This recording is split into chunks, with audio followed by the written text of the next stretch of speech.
네, 아파트 공사를 끝내고도 팔지 못하면 건설사들은 망하게 됩니다. 그런 빈 아파트가 2만 가구를 넘어섰는데요. 건설사들이 분양가를 높게 정한 탓도 있지만 그만큼 경기가 좋지 않다는 뜻이죠. 지방 아파트를 살 때 세제 혜택을 준다, 대출 규제를 완화한다, 악성 미분양을 털어내기 위해 여러 가지 얘기들이 나오는데 과연 해법이 될까요? 전문가들과 얘기해 보겠습니다. 두성규 목민경제정책연구소 대표, 윤지혜 부동산 R114 수석연구원 나오셨습니다. 어서 오십시오. 안녕하세요. 반갑습니다. 다 짓고도 분양을 못한, 팔지 못한 이 준공후 미분양 주택이 급증하고 있다는데요. 작년 12월 말 기준으로 2만 1천 가구를 넘어섰네요. 자, 2만 1천 가구, 2만 가구를 넘어선 게 이게 어느 정도 심각한 건지 윤지혜 연구원님 어느 정도 상황으로 지금 봐야 됩니까? 예, 준공후 미분양 시장에서는 이제 악성 미분양으로 분류가 됩니다. 예. 우리가 보통 분양을 하게 되면 공사 기간이 길게 잡으면 한 3년에서 한 4년 정도 걸리거든요. 예. 그러면 그 사이에 이제 건설사에서 이제 여러 가지 이벤트들을 합니다. 팔리지 않고 있으니까 금액을 깎아줄 수도 있고, 혹은 경품을 제공할 수도 있고, 혹은 무이자, 혹은 이자 후불제, 이런 금융적인 이벤트를 하기도 합니다. 예. 그럼에도 불구하고 준공 때까지 3년에서 4년 사이에 못 팔았다면 사실은 자체적인 문제, 그러니까 입지적인 문제가 좀 있는 아파트라고 볼 수가 있는 거고요. 입지가 좀 안 좋다거나. 그리고 이제 최초 분양가가 상대적으로 수요자가 이제 매력을 못 느낄 정도로 높다, 이렇게 평가를 하고 있다, 이렇게 볼 수가 있는데, 예. 다만 이제 우리가 여기서 이제 좀 따져볼 부분들은 그럼 얼마나 심각한 수준이냐 얼마나 라고 봤을 때는 과거 대비 사실은 심각하다고 보기는 어렵습니다. 그건 왜 그러냐면 우리가 이제 심각할 때가 2008년 글로벌 금융위기 때인데 예. 그때가 한 16만 5천 채 정도가 됐었습니다. 예. 이 준공후 미분양이 아니라 전체 그냥 미분양. 전체 미분양이 16만 채 16만. 정도가 있었고 예. 현재 이제 미분양 한 7만 채가 총 있지 않습니까? 네. 그러면 이제 절대적인 양 자체는 그때 이제 절반 이하 수준이니까 아주 심각하다, 이렇게 볼 수 있는 상황은 아니고, 예. 준공후 미분양도 이제 전체 7만 가구의 한 30% 비중을 차지하고 있습니다. 예. 중요한 지점은 이 준공후 미분양 비중이 계속 올라가고 있다는 지점이 하나가 있고요. 예.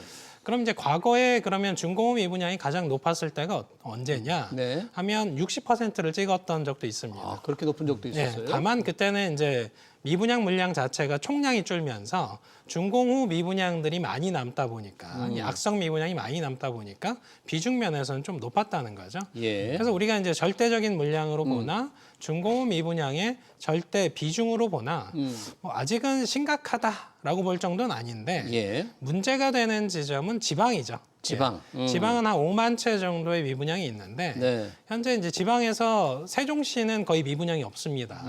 대구에 미분양이 쏠려 있는데 여기는 사실은 해갈 기미가 거의 보이지 않습니다.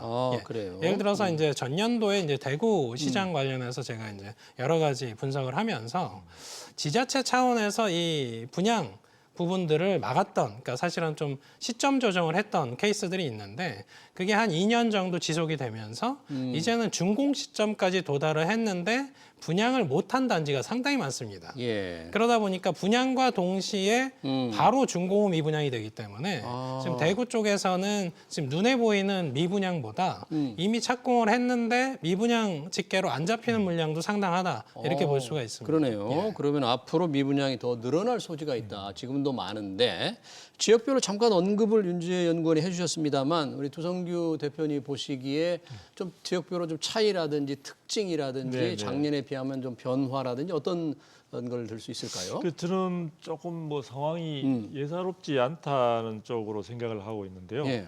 최근에 악성 미분양 같은 경우에 이제 발생된 부분에 대한 구조적인 문제는 잘 지적을 해주셨고, 근데 이게 지금 악성 미분양의 전국적인 규모를 볼 때 2023년 말에서 2024년까지 1년 사이에 예. 2배 가까이 증가를 했거든요. 배 가까이 늘었다. 예. 그래서 악성 미분양이. 전국적으로 보더라도 그렇고 또 하나의 특징이 그렇게 짧은 시간 안에 이제 악성 미분양 굉장히 구조적으로 이 미분양의 문제점들을 극단적으로 보여주는 그 부분이 짧은 시간 안에 심각하게 됐다는 점. 예. 그 다음에 두 번째는 그동안에는 우리가 이제 양극화를 이야기하면서 서울 수도권과 지방을 이제 분리해서 지방의 경우는 아까 말씀 주신 대로 굉장히 힘들다라는 말씀을 주셨는데 이 수도권으로 이 악성 미분양 물량이 아까 2023년 말에서 2024년 1년 사이에 또 2배 가까이 늘어나는 모습을 보여주고 있습니다. 수도권에도 악성 미분양이 늘고 네네네. 있다. 이 부분은 국토부에서 얼마 전에 발표한 예. 자료를 근거로 말씀드리는 겁니다.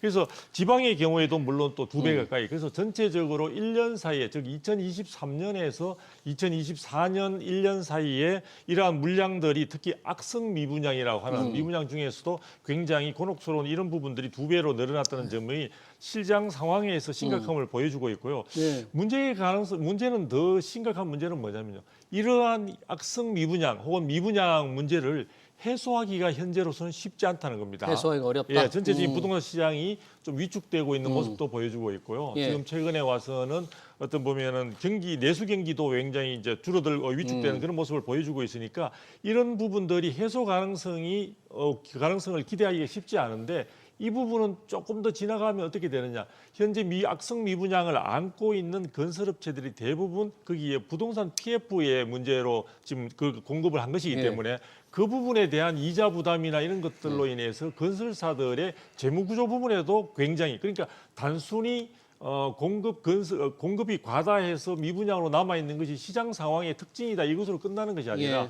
그 공급의 주체가 되고 있는 건설업체들의 위기 상황으로 이 부분들은 그러니까요. 늘어갈 수 있다. 그래서 네. 그런 점에서 본다면은 수도권까지 이 부분에 불이 번지고 있다는 점과 네. 그다음에 이 부분의 문제 해소가 쉽지 않기 때문에 건설 시장, 즉 건설업계까지도 이게 굉장히 큰 타격을 줄 수 있다는 점에서 네. 정부가 이 부분에 대해서는 보다 능동적이고 적극적인 대책이 좀 필요해 보이지 않나 싶습니다. 네, 건설업계 지금 어려운 상황까지도 이제 말씀을 해주셨는데 실제로 지난해 폐업한 건설사들이 뭐 600곳을 넘었다 그래요. 분양대금 못 받으면 자금난에 몰릴 수밖에 없고 새로운 분양이 안 되면 헤쳐나가기 어려우니까 그런 상황. 지금 뭐 지방 건설사들은 정말 뭐 줄도산이라는 얘기가 벌써 나온 지 꽤 됐습니다.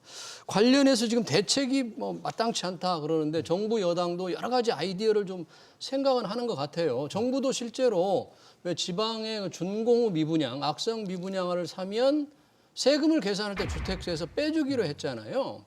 또 이제 금융 규제 완화 얘기도 나오는데 이 세금 완화 이 정도는 큰 혜택이 안 됩니까? 이러면?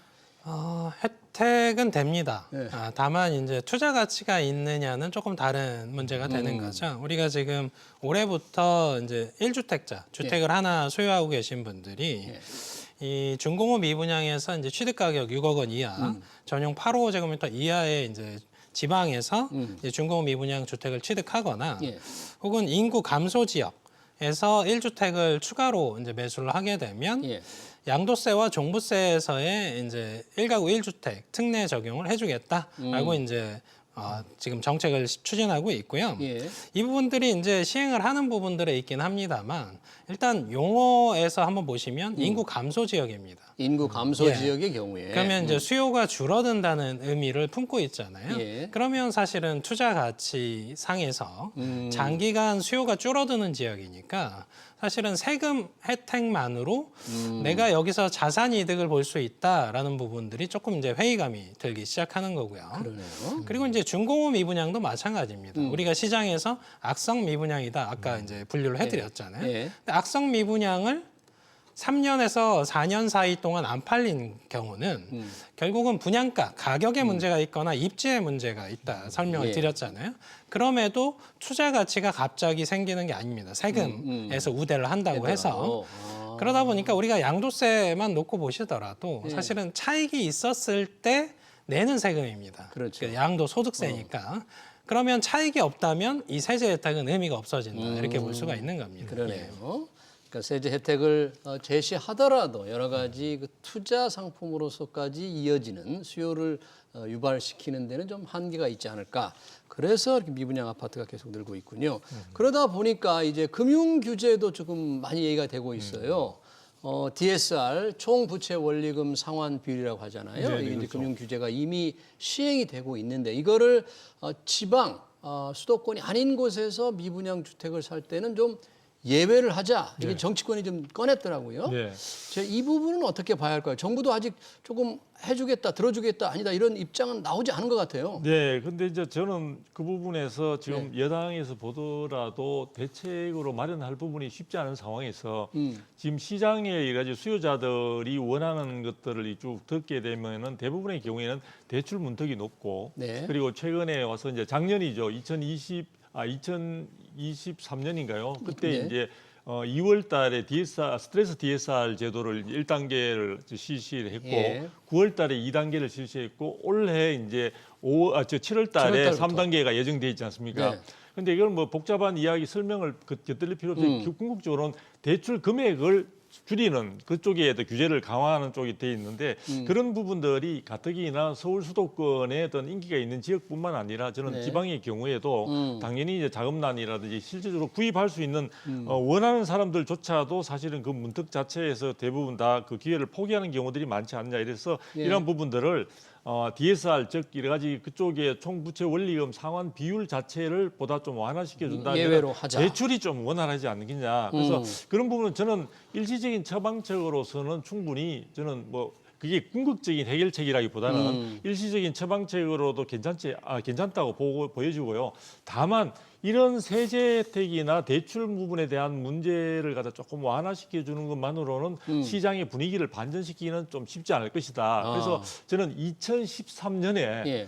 서울의 2기 신도시 중에 대부분의 그때 시장 상황이 좋지 않아서 분양 시장이 굉장히 어려운 전체적인 부동산 시장이 안 좋았던 적이 있습니다. 2013년에 13년에 네. 그때 사실은 당시 정부에서 채택한 게 뭐냐 하면은 그 위례 신도시 같은 경우 예. 2기 신도시죠. 그쪽에 해당되는 세제 혜택뿐만 아니라 집수에서도 빼주고 궁극적으로 나중에 5년간 양도 차익에 대해서도 감면을 해주는 그런 부분에 어떤 파격적인 물론 그 해당되는 그 연도 말까지 그걸 갖다 분양받는 사람이나 신규 미분양 주택을 갖다 매입하는 사람이 국한했는데 그런 조건들은 좀 맞춰보면서 그래서 단순히 이러한 부분에 대한 대출 문제만 가지고 시장의 전체적인 반전을 하기는 일시적인 조치의 성격을 가지니까 좀 더 종합적이고 체계적인 정책 부분에 대한 보완책들이 뒤따라야 되지 않나 싶습니다. 지금 여러 가지 대책도 이미 말씀해 주셨는데 언급한 DSR 뭔가 비수도권에 살 때 조금 예외로 하자,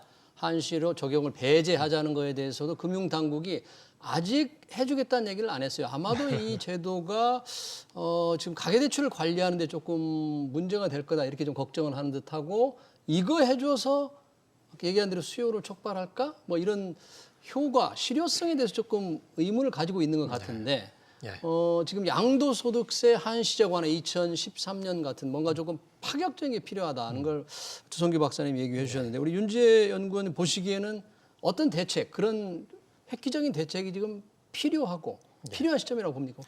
예, 지방에서는 필요합니다. 지방에서는? 특히 우리가 지금 시장에서 문제가 되는 건 똘똘한 집 한 채 혹은 똘똘한 신축, 우리가 얼죽신이라고 부르는 이런 현상들이 세제 개편들이 이제 지연이 되면서 서울로 혹은 수도권으로 쏠림 현상들이 일어나면서 예.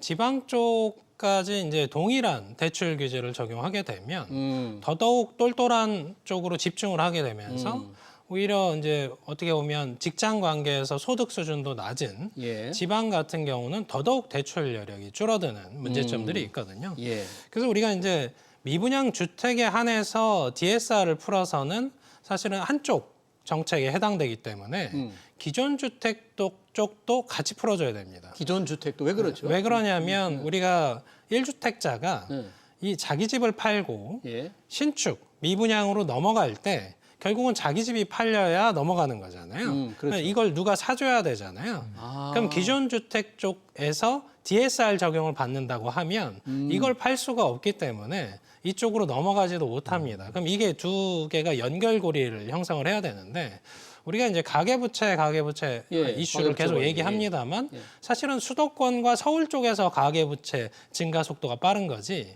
지방 쪽에서 빠른 게 아닙니다. 예. 그래서 총량으로 보자면 지방 쪽이 차지한 가계부채에서 차지하는 비중은 생각보다 낮다는 거죠. 네. 그러니까 이쪽 시장에서 가계부채 우려 때문에 못 풀어줘 이거보다는 이 서울 수도권 쪽에서의 대출 규제는 하되 지방 쪽에서는 미분양뿐만 아니라 기존 주택도 회전율을 좀 높여줘야 됩니다. 예. 이게 기본적인 수요 증대의 가장 중요한 키워드고요. 그러네요. 거기에 이제 차선책으로 세제적인 혜택들이 가미가 되면 그 효과들이 배가가 되는 거고요. 거기에 추가적으로 정부가 뭐 직접적으로 미분양을 매입하거나 이런 정책들이 과거에 있었습니다.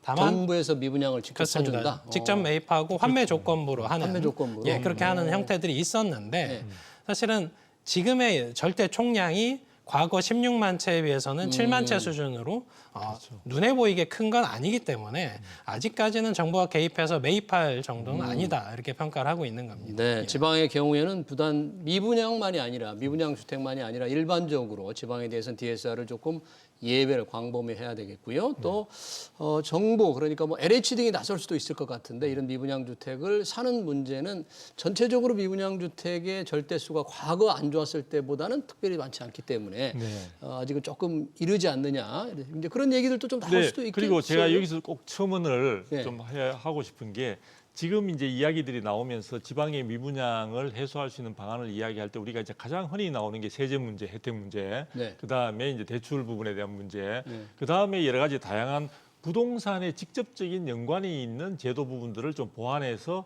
어떤 그 수요자들로 하여금 좀 관심을 갖도록 하자 이렇게 하는데 예. 그 가운데 그런 정책을 펴다 보면 또 항상 반대하는 쪽에서는 투기적인 세력들이 거기에 들어갈 수 있으니까 그 부분에 대한 반대를 많이 하거든요. 예. 그래서 저는 지방의 경우에는 지금 투기적인 세력들이 들어갈 수 있는 그런 환경이 전혀 아니기 때문에 그런 부분에 대해서는 걱정할 필요가 없다는 말씀을 드리면서 이런 저 미분양 문제 해소를 하기 위해서는 이게 지금 최근에 지방 소멸 문제라든지 네. 인구 감소 문제라든지 이런 부분들과 다 밀접한 연관이 되어 있습니다. 그래서 이러한 정책을 국토교통부의 한 부서에서 일방적으로 내기보다는 지금 그런 지방의 어떤 개발 문제라든지 아니면 거기에 주택을 쉽게 취득을 하면서 거기에 자녀를 데리고 가서 생활하기 좋은 환경을 만들어준다면 예. 예를 들어 그런 부분까지 모두 해서 정주할 수 있는 요건들을 굉장히 구축하는 그 부분과 결합이 되었을 때는 아마도 미분양 혜택의 어떤 이러한 정책들의 효과가 네. 배가 되지 않을까 싶습니다. 네, 지방을 좀 살리는 문제는 또 그렇습니다. 워낙에 이제 중요하고 광범위한 일이고 네, 오래 네. 걸리는 문제이기 때문에 네. 이 당장의 미분양을 어떻게 해소하는 데는 좀 시간이 좀 필요할 것 같고요. 사실 부동산 시장이 좀 안 좋으니까 우리가 이 악성 미분양이라고 불리는 준공업 미분양을 얘기하고 있는데 최근에는 이 경매로 나오는 물건이 많다는 소식이 많이 들리더라고요. 네. 경기도 좀 좋지 않고 또 금리도 좀 내려간다고는 하셨는데 여전히 높은 편이거든요. 경매 상황은 좀 어떻습니까, 좀? 예, 경매와 관련해서는 이제 경매 총량에 대한 건수 그리고 이제 낙찰률, 낙찰 가율 이런 지표들로 우리가 분석을 할 수가 있는데요. 예. 지금 시장이 이제 가장 최근에 좋았을 때가 2021년 예. 정도가 되고요. 지금 안 좋다라고 보는 가장 최근자 지표가 이제 전년도 2024년입니다. 예. 그 두 개를 이제 비교해서 설명을 드릴게요. 예. 2021년에 이제 전국 아파트 경매 건수가 월 평균 한 1,000건 정도 있었고요. 네. 그 중에 이제 낙찰된 수준, 낙찰률이죠. 네. 그게 한 53% 정도 됩니다. 네. 그리고 이제 감정평가에서 이게 낙찰될 때의 금액이 어느 정도 수준이냐, 이때가 한 103% 정도 됩니다. 네, 감정가보다 높게 팔렸던 그러네요. 거죠. 네. 반면에 이제 2024년, 이제 작년으로 돌아와서 보면 경매 건수가 월 평균 3,500건, 오, 3배 이상 네. 늘어나 있습니다. 예. 그리고 낙찰률은 38%. 많이 떨어졌고요. 예, 10채가 나오면 4채만 팔렸다는 의미고요. 예. 거기에 낙찰가율은 85%입니다. 이렇게 보시면 사실은 역대 가장 안 좋았던 글로벌 금융위기 때만큼 사실은 지표들이 좋지 않은 상황이라고 경매 시장은 그렇습니다. 글로벌 금융위기 수준으로 볼 예, 수 있다. 그렇습니다. 그리고 이제 이게 결과적으로는 이제 고금리 상황에서 이제 이자 부담 부분들을 못 하다 보니까 원리금 상환도 못 하다 보니까 결국 연체가 일어나고 그리고 경매 들어가는 절차에 의해서 압류가 일어나고 예. 그리고 이제 경매 신청과 동시에 한 6개월 정도에 이렇게 이제 낙찰하는 부분들이 있으니까 예. 그런 부분들을 고려했을 때 앞으로도 경매 물건들은 계속적으로 지금 이제 처리가 안 되지 않습니까? 10건 중에 한 4건 정도만 처리가 되고 있으니까 지속적으로 쌓이면서 하반기로 갈수록 더 쌓일 확률이 높다 이렇게 평가가 됩니다. 예. 경매 물건이 더 늘어나고 낙찰이 되는 비율은 더 떨어지고 낙찰 가율도 감정가 대비 더 낮아진다면 경매로 이런 때 경매로 집을 사볼까 하는 분들도 있을 거거든요. 그런 사람들은 지금보다는 앞으로 경매 물건이 더 쏟아진다면 조금 더 기다려야 된다고 봐야 되겠네요. 그러니까 지금 참 조심스러운 부분이 이게 단기적으로 이제 좀 심화되는 그런 부분들이 나타나고 있는 것이고 최근에는 이제 서울 강남권 같은 경우는 그나마 이제 인기 지역이다 보니까 한 낙찰가율 자체를 90% 정도 유지를 하고 있는데 강남 쪽은 예, 그런데 서울 평균으로 보면 한 85%밖에 되지 않거든요. 그러니까요. 그런 부분이고 최근에 이제 우리가 내수 경기 위축을 자꾸 이야기를 하는데 예. 그것의 영향에 따라서인지 모르지만 업무 상업시설이나 이런 쪽은 경매 건수가 14년 만에 굉장히 최대로 지금 그러니까 대부분 다 경매로 넘어온다 이거죠. 잘 처리가 안 그러네요. 되니까. 네. 그래서 그런 점들이고 토지 낙찰률 같은 경우에도 거의 지금 뭐 18% 정도로 역대 최대로 여기서 떨어져 있는 상황이다 보니까 예. 이런 부분들 전반과 그다음에 앞으로의 향후의 내수 경기 전망이나 이런 것들을 고려하게 되면은 지금 당장의 경매에 뛰어들 그러니까 상당히 가격 메리트가 있는 것은 분명한데 이 부분이 당장에 기대하는 어떤 수익 내로 기대하기는 쉽지 않다. 물론 아주 장기적인 측면에서의 수익을 기대하고 들어간다는 것은 뭐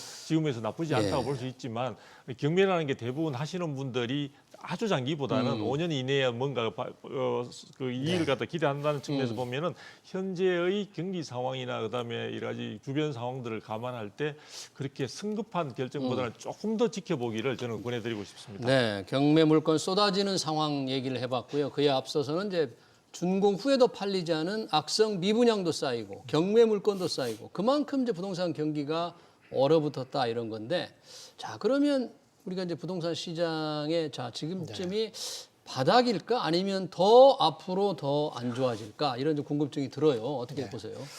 뭐 일단 뭐 바닥에 대한 부분들에 대한 시점들을 고려하려면 우리가 이제 선행 지표들을 봐야 됩니다. 예. 선행 지표들을 보는 데 있어서 공급과 관련된 부분들이 하나가 있고 공급. 예. 그리고 이제 수요와 관련된 부분이 또 하나가 있고 네. 그리고 이제 큰 축으로서 정책적인 이슈들이 있습니다. 네. 그래서 그걸 좀 나눠서 설명을 드리면 공급 부분은 우리가 시장에서 부동산 시장 쪽에 관심이 있으셨다면 올해 하반기로 갈수록 혹은 내년으로 이행될수록 공급 절벽 수준으로 직면을 합니다. 공급 절벽 내년 정도. 그렇습니다. 올해는 공급 절벽은 아니고 공급 축소 수준으로 평가가 됩니다만 예. 내년으로 이행될수록 공급량의 총량 자체가 급격하게 줄어들기 때문에 예.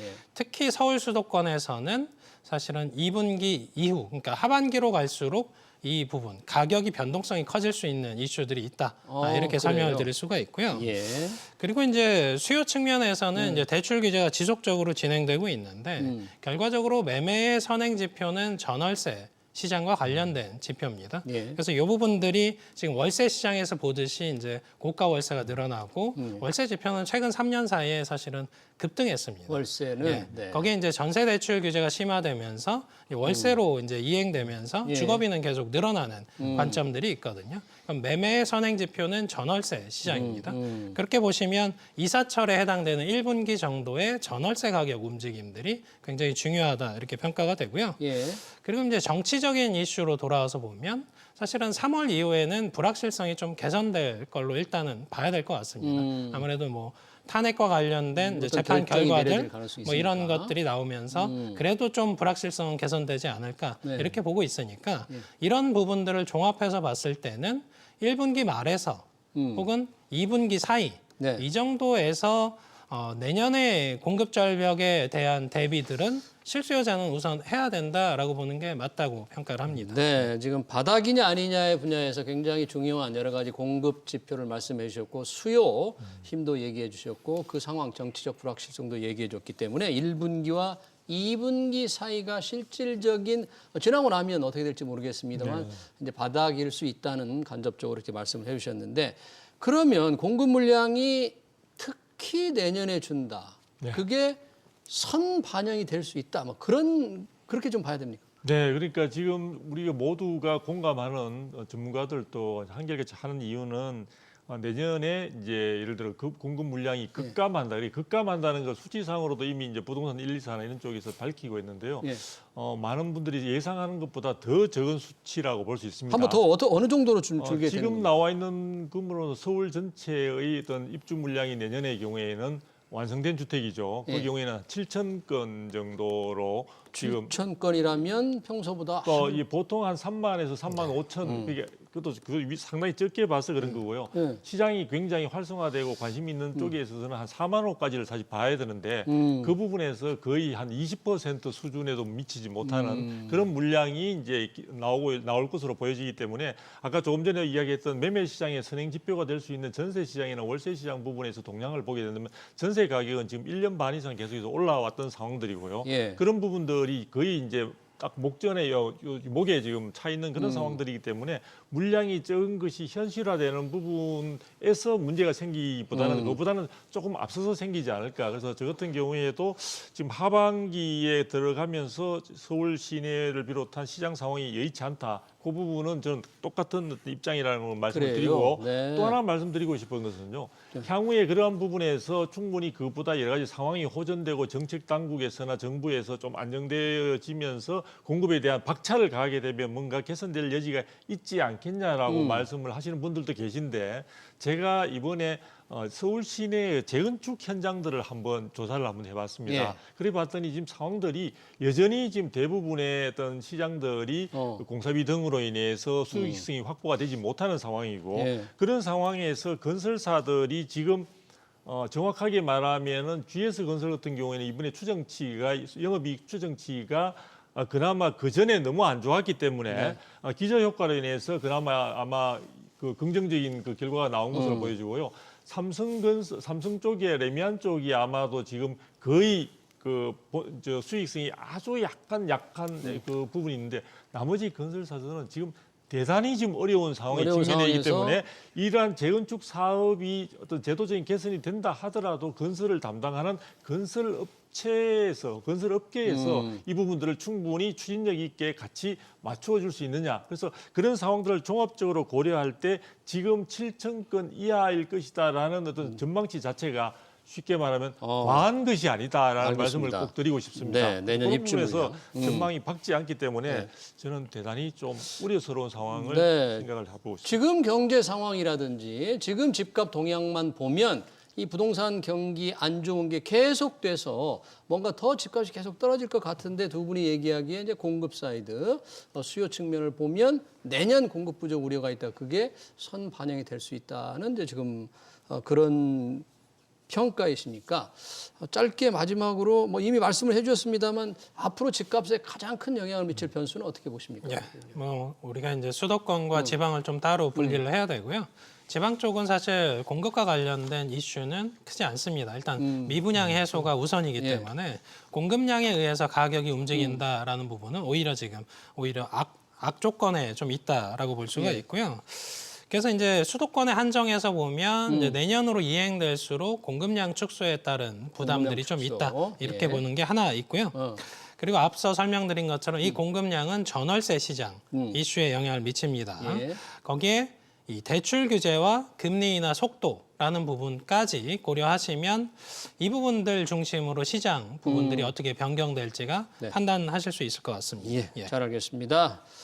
최근 공사를 끝내고도 팔지 못하는 준공업 미분양과 부동산 시장 동향 관련 토론 여기서 마치겠습니다. 지금까지 두선규 목민경제정책연구소 대표, 윤지혜 부동산 아릴리사 수석연구원이었습니다. 고맙습니다. 감사합니다.